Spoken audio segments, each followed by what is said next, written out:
Hello, hi, ನಮಸ್ತೆ ಕರುನಾಡು. ಎಲ್ಲರಿಗೂ ಮುಂಜಾನೆಯ ಶುಭ ವಂದನೆಗಳು. ಸ್ನೇಹಿತರೆ, ಇಂದು ನಾವು ಪಶ್ಚಿಮ ಘಟ್ಟಗಳಲ್ಲಿ ಬರ್ತಕ್ಕಂಥ ಪ್ರಮುಖ ಪರ್ವತ ಶ್ರೇಣಿಗಳು ಮತ್ತು ಅತಿ ಎತ್ತರದ ಶಿಖರಗಳ ಬಗ್ಗೆ ನೋಡೋಣ. ಅದಕ್ಕೂ ಮೊದಲು ಸ್ನೇಹಿತರೆ, ನೀವೇನು ಮಾಡಬೇಕು, ನಮ್ಮ ಚಾನಲನ್ನು ದಯವಿಟ್ಟು ಸಬ್ಸ್ಕ್ರೈಬ್ ಮಾಡಿ. ನೋಡಿ ಸ್ನೇಹಿತರೆ, ಪಶ್ಚಿಮ ಘಟ್ಟಗಳು ಒಂಥರ ಅತ್ಯಂತ ಸುಂದರವಾದಂತಹ ತಮ್ಮದೇ ಆದಂತಹ ರಮಣೀಯತೆಯನ್ನು ಹೊಂದಿವೆ. ಸೊ ಅಂಥ ಒಂದು ಪಶ್ಚಿಮ ಘಟ್ಟಗಳಲ್ಲಿ ಬರ್ತಕ್ಕಂಥ ಎತ್ತರದ ಶಿಖರಗಳು ಮತ್ತು ಪರ್ವತ ಶ್ರೇಣಿಗಳ ಬಗ್ಗೆ ತಿಳ್ಕೊಳ್ಳೋದು ಅತಿ ಮುಖ್ಯ. ಕಾಂಪಿಟೇಟಿವ್ ಎಕ್ಸಾಮ್ಸ್ಗಳಿಗೆ ಈ ಥರದೇ ಸಾಕಷ್ಟು ಪ್ರಶ್ನೆಗಳನ್ನು ಕೇಳ್ತಾರೆ. ಹಾಗಾಗಿ ತಾವೆಲ್ಲ ಗಮನವಿಟ್ಟು ಸೂಕ್ಷ್ಮವಾಗಿ ನೋಡಿ ಸ್ನೇಹಿತರೆ.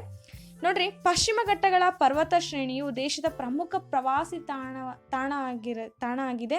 ಅದಲ್ದಂಗೆ ಆಕರ್ಷಣೆ ಒಂದು ಸ್ಥಳ ಆಗಿ ಪರಿಣಾಮವಾಗಿದೆ.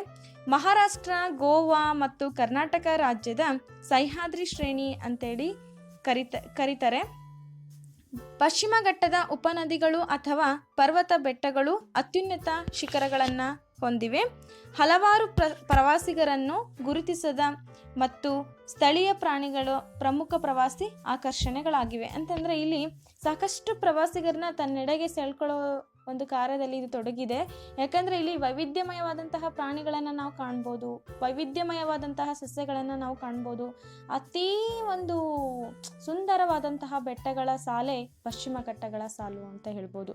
ಇಂತಹ ಒಂದು ಪಶ್ಚಿಮ ಘಟ್ಟಗಳ ಸಾಲಿನಲ್ಲಿ ಬರ್ತಕ್ಕಂಥ ಪರ್ವತ ಶ್ರೇಣಿಗಳು ಅವು ಇನ್ನೆಷ್ಟು ಸುಂದರವಾಗಿರ್ಬೋದು.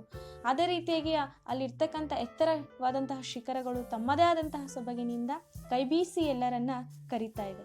ಹಾಗಾಗಿ ಇವುಗಳ ಬಗ್ಗೆ ಅಧ್ಯಯನ ಮಾಡುವುದು ಒಂದು ಕುತೂಹಲಕಾರಿಯಾದಂತಹ ವಿಚಾರ. ನಾವೆಲ್ಲರೂ ಸಹ ತುಂಬ ಭರಿತವಾಗಿ ಈ ಒಂದು ಅಧ್ಯಯನದೆಡೆಗೆ ಸಾಗೋಣ ಸ್ನೇಹಿತರೆ. ನೋಡ್ರಿ, ಮೊದಲನೇದಾಗಿ ಪಶ್ಚಿಮ ಘಟ್ಟಗಳಲ್ಲಿ ಬರ್ತಕ್ಕಂಥ ಪ್ರಮುಖವಾದಂತಹ ಬೆಟ್ಟಗಳು ಅಣ್ಣಾಮಲೈ ಬೆಟ್ಟಗಳು.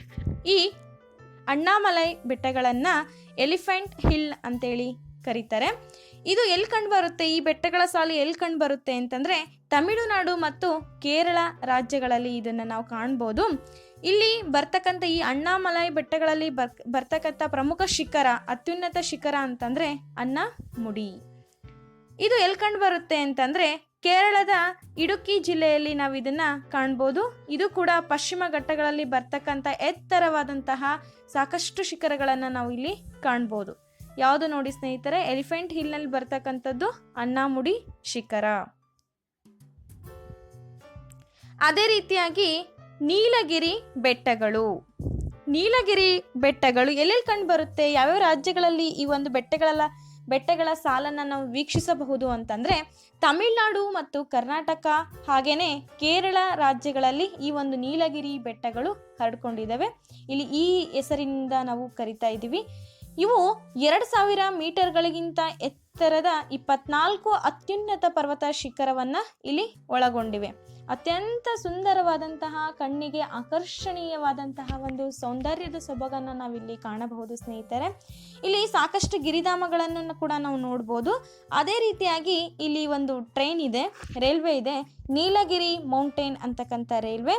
ಇದು ಅತ್ಯಂತ ನಿಧಾನವಾಗಿ ಚಲಿಸುವಂಥ ರೈಲ್ ಆಗಿದೆ. ಅದೇ ಅಲ್ದಂಗೆ ರಾಷ್ಟ್ರೀಯ ಉದ್ಯಾನವನಗಳು ಮತ್ತು ಸ್ಥಳೀಯ ನೀಲಗಿರಿ ಪ್ರಾಣಿಗಳನ್ನು, ಪಕ್ಷಿಗಳನ್ನು ನಾವಿಲ್ಲಿ ಕಾಣಬಹುದು. ಅಂದರೆ ಡಿಫ್ರೆಂಟ್ ವೈವಿಧ್ಯತೆಯನ್ನು ಹೊಂದಿರತಕ್ಕಂಥ ಪ್ರಾಣಿಗಳು, ಪಕ್ಷಿಗಳನ್ನು ನಾವಿಲ್ಲಿ ಕಾಣ್ಬೋದು. ರಾಷ್ಟ್ರೀಯ ಉದ್ಯಾನವನಗಳನ್ನು ಕೂಡ ಇಲ್ಲಿ ನಿರ್ಮಿಸಲಾಗಿದೆ.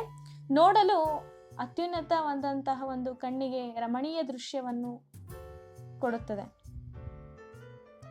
ಅದೇ ರೀತಿಯಾಗಿ ಮುಂದಿನ ಒಂದು ಪರ್ವತ ಶ್ರೇಣಿಯೆಡೆಗೆ ಸಾಗೋಣ. ಪಳನಿ ಹಿಲ್ಸ್. ಪಳನಿ ಬೆಟ್ಟಗಳು ಪಶ್ಚಿಮ ಘಟ್ಟ ಶ್ರೇಣಿಯ ಉಪವ್ಯಾಪ್ತಿಯ ಮತ್ತೊಂದು ಪರ್ವತವಾಗಿದೆ.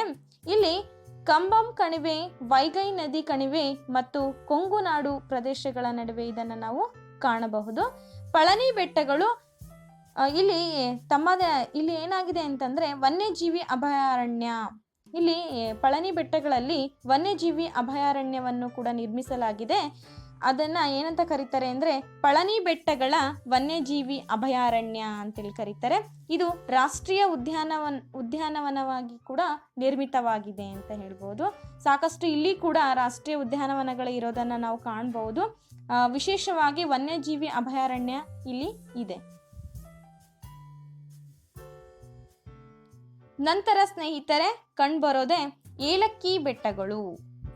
ಈ ಏಲಕ್ಕಿ ಬೆಟ್ಟಗಳನ್ನ ಕಾರ್ಡಮಮ್ ಹಿಲ್ಸ್ ಅಂತೇಳಿ ಕರಿತಾ ಇದ್ದೀವಿ. ಇವು ಪಶ್ಚಿಮ ಘಟ್ಟಗಳಲ್ಲಿ ಕಂಡುಬರ್ತಕ್ಕಂಥ ಬೆಟ್ಟಗಳ ಸಾಲಾಗಿದೆ.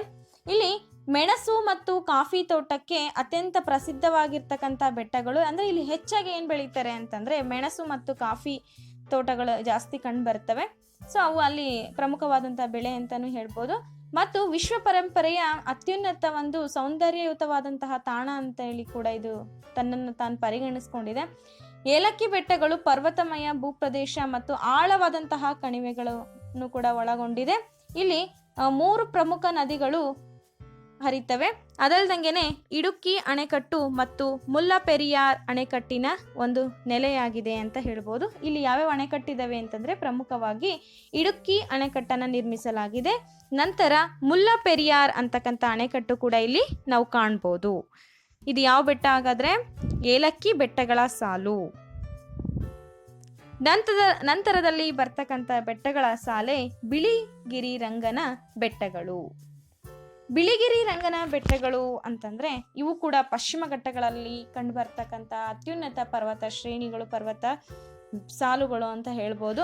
ಪಶ್ಚಿಮ ಘಟ್ಟಗಳ ಸಂಗಮ ಮತ್ತು ಪೂರ್ವ ಘಟ್ಟಗಳ ಸಂಗಮದಲ್ಲಿ ಇರ್ತಕ್ಕಂಥದ್ದೇ ಬಿಳಿಗಿರಿ ಬೆಟ್ಟ, ಬಿಳಿಗಿರಿ ರಂಗ ಬೆಟ್ಟ ಶ್ರೇಣಿ ಅಂತ ಹೇಳ್ಬೋದು. ಇವು ಪಶ್ಚಿಮ ಘಟ್ಟಗಳು ಮತ್ತು ಪೂರ್ವ ಘಟ್ಟಗಳ ಸಂಗಮದಲ್ಲಿ ಕಂಡು ಬರ್ತವೆ.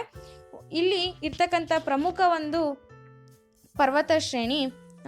ಇಲ್ಲಿ ಕೂಡ ಒಂದು ಅಭಯಾರಣ್ಯವನ್ನ ನಾವು ಕಾಣ್ಬೋದು.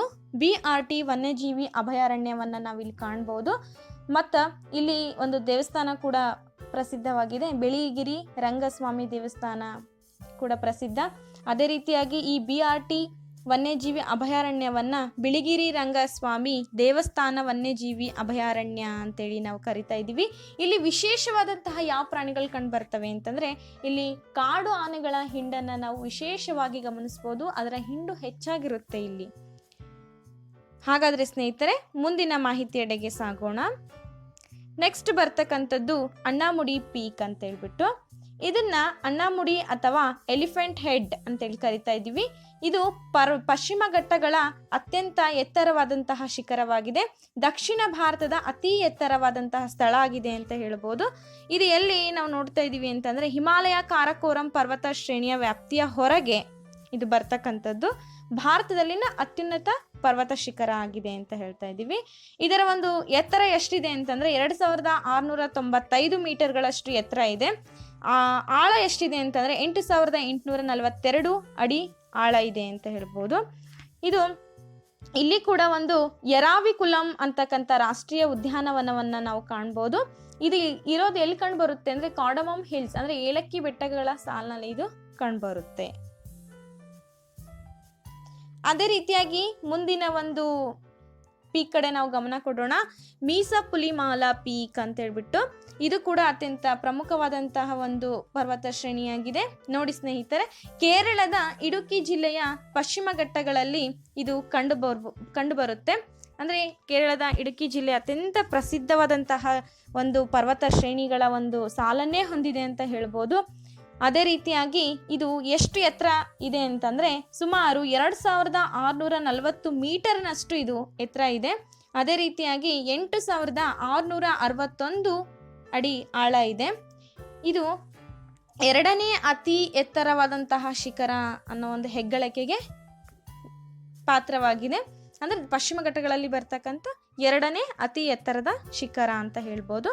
ಇಲ್ಲಿ ವಿಶೇಷವಾಗಿ ಏನು ಮಾಡ್ತಾರೆ ಅಂತಂದರೆ ಈ ಒಂದು ಪ್ರದೇಶ ಎದಕ್ಕೆ ಹೆಸರುವಾಸಿಯಾಗಿದೆ ಅಂತಂದರೆ ಹೈಕಿಂಗ್, ಟ್ರೆಕಿಂಗ್ ಕೂಡ ಇಲ್ಲಿ ಮಾಡ್ತಾರೆ. ಆಮೇಲೆ ಪರ್ವತ ದೃಶ್ಯ ನೋಟಕ್ಕೆ ಕೂಡ ಇದು ಹೆಸರುವಾಸಿಯಾಗಿದೆ. ಯಾಕಂದರೆ ನೋಡೋದಕ್ಕೆ ತುಂಬ ಸುಂದರವಾಗಿ ತುಂಬ ಆಳವಾದಂತಹ ಬೆಟ್ಟ ಇದೆ. ಇಲ್ಲಿ ಹೈಕಿಂಗ್, ಟ್ರೆಕಿಂಗ್ ಎಲ್ಲ ಮಾಡ್ತಾರೆ. ಸೊ ದೆನ್ ಏನಪ್ಪ ಅಂತಂದರೆ ನೋಡೋದಕ್ಕೆ ಒಂದು ರಮಣೀಯವಾದಂತಹ ದೃಶ್ಯವನ್ನು ಕಲ್ಪಿಸಿಕೊಡುತ್ತೆ ಇಲ್ಲಿ. ಹಾಗಾಗಿ ಇದು ಅತ್ಯಂತ 2ನೇ ಅತಿ ಎತ್ತರದ ಶಿಖರ ಆಗಿದೆ. ಇಲ್ಲಿ ಪಶ್ಚಿಮ ಘಟ್ಟಗಳ ಸಾಲಿನ ಸಾಲಲ್ಲಿ ಬರ್ತಕ್ಕಂಥ ಅತಿ ಎತ್ತರದ ಶಿಖರ ಅಂತ ಹೇಳ್ಬೋದು. ಅದೇ ರೀತಿಯಾಗಿ ಮುಂದಿನ ಒಂದು ಪೀಕ್ ಕಡೆ ನಾವು ಗಮನ ಕೊಡೋಣ. ದೊಡ್ಡ ಬೆಟ್ಟ ಮೌಂಟೇನ್ ಪೀಕ್ ಅಂತೇಳಿ. ಇದು ಎಲ್ಲಿ ಬರುತ್ತೆ ಅಂತಂದ್ರೆ ಸ್ನೇಹಿತರೆ, ತಮಿಳುನಾಡಿನ ನೀಲಗಿರಿ ಜಿಲ್ಲೆಯಲ್ಲಿ ಇದನ್ನ ನಾವು ಕಾಣ್ಬೋದು. ಇದರ ಒಂದು ಎತ್ತರ 2623 ಮೀಟರ್ಗಳಷ್ಟು ಎತ್ತರ ಇದೆ. 8652 ಅಡಿ ಆಳ ಇದೆ. ಇಲ್ಲಿ ದೊಡ್ಡ ಬೆಟ್ಟ ಅತ್ಯುನ್ನತ ಪರ್ವತ ಶಿಖರ ಆಗಿದೆ, ಪರ್ವತ ಶ್ರೇಣಿಯಾಗಿದೆ ಅಂತ ಹೇಳ್ಬೋದು. ಇಲ್ಲಿ ಅರಣ್ಯ ಪ್ರದೇಶವನ್ನು ಕೂಡ ನಾವು ಕಾಣ್ಬಹುದು. ಇದು ಎಲ್ಲಿ ಬರುತ್ತೆ ಅಂತಂದ್ರೆ ಊಟಿಯ ಸಮೀಪದಲ್ಲಿ ಈ ಒಂದು ಶಿಖರವನ್ನು ನಾವು ಕಾಣ್ಬೋದು. ತಮಿಳುನಾಡಿನ ಒಂದು ಆಕರ್ಷಣೀಯ ಸ್ಥಳ, ಜನಪ್ರಿಯ ಸ್ಥಳ ಅಂತೇಳಿ ಇದು ಹೆಸರುವಾಸಿಯಾಗಿದೆ. ಪ್ರವಾಸಿಗರನ್ನ ಕೂಡ ಆಕರ್ಷಣೀಯವಾಗಿ ತನ್ನೆಡೆಗೆ ಕರೆಸ್ಕೊಳ್ತಾ ಇದೆ. ಯಾವುದು? ದೊಡ್ಡ ಬೆಟ್ಟ ಮೌಂಟೇನ್ ಪೀಕ್. ಮುಂದಿನ ಒಂದು ಪೀಕ್ ಕಡೆ ನಾವು ಗಮನವನ್ನ ಹರಿಸೋಣ. ಕೊಲಾರಿ ಬೆಟ್ಟ ಅಂತ ಹೇಳ್ಬಿಟ್ಟು ದಕ್ಷಿಣ ಭಾರತದ ನೀಲಿ ಪರ್ವತಗಳ 7 ಎತ್ತರದ ಶಿಖರಗಳಲ್ಲಿ ಕೊಲಾರಿ ಬೆಟ್ಟದ ಶಿಖರವು ಕೂಡ ಒಂದು ಅಂತೇಳಿ ಹೆಸರುವಾಸಿಯಾಗಿದೆ. ಇದು 2600 ಮೀಟರ್ನಷ್ಟು ಎತ್ತರದಲ್ಲಿದೆ. ಅದೇ ರೀತಿಯಾಗಿ 8629 ಅಡಿ ಆಳ ಇದೆ. ಇಲ್ಲಿ 2 ಅವಳಿ ಶಿಖರಗಳನ್ನು ನಾವು ಕಾಣ್ಬೋದು, ಕುಡಿಗಡ ಮತ್ತು ಕೋಲಾರಿ ಬೆಟ್ಟ ಅಂತ ಹೇಳ್ಬಿಟ್ಟು. ಇಲ್ಲಿ ಒಂದು ರಾಷ್ಟ್ರೀಯ ಉದ್ಯಾನವನ ಇರೋದನ್ನು ನಾವು ಕಾಣ್ಬೋದು. ಅದು ಯಾವುದು ಅಂದ್ರೆ ಮುಕುರ್ತಿ ರಾಷ್ಟ್ರೀಯ ಉದ್ಯಾನವನ ಇಲ್ಲಿ ಅತ್ಯಂತ ಫೇಮಸ್ ಆಗಿದೆ. ಮುಂದಿನ ಒಂದು ಪೀಕ್ ಕಡೆ ನಾವು ಗಮನ ಹರಿಸೋಣ. ಕುಟ್ಟಿಕಾಡು ಪೀಕ್. ಇದು ಕುಡಿಕಾಡು ಶಿಖರವು ನೀಲಗಿರಿಯ ಮುಕುರ್ತಿ ರಾಷ್ಟ್ರೀಯ ಉದ್ಯಾನವನದಲ್ಲಿ ನಾವು ಕಾಣ್ಬೋದು. ಇದು ಒಂಥರ ಅವಲಾಂಚೆ ಹಿಲ್ ಅಂತೇಳಿ ಇದನ್ನ ಕರೀತಾರೆ. ಇದು 2590 ಮೀಟರ್ನಷ್ಟು ಎತ್ತರ ಇದೆ. 8497 ಅಡಿ ಆಳ ಇದೆ. ಇಲ್ಲಿ ಇನ್ನು ಬೇರೆ ಬೇರೆ ಶಿಖರಗಳನ್ನ ಕಾಣಬಹುದು. ಯಾವಪ್ಪ ಅಂತಂದ್ರೆ ಪಿಚಲ್ ಬೆಟ್ಟ, ಡರ್ಬೆಟ್ಟ, ಮುಕುರ್ತಿ ಪೀಕ್, ಇನ್ನು ಇತರೆ ಪ್ರಸಿದ್ಧ ಶಿಖರಗಳನ್ನ ನಾವಿಲ್ಲಿ ಕಾಣಬಹುದು. ಹಾಗಿದ್ರೆ ಸ್ನೇಹಿತರೆ,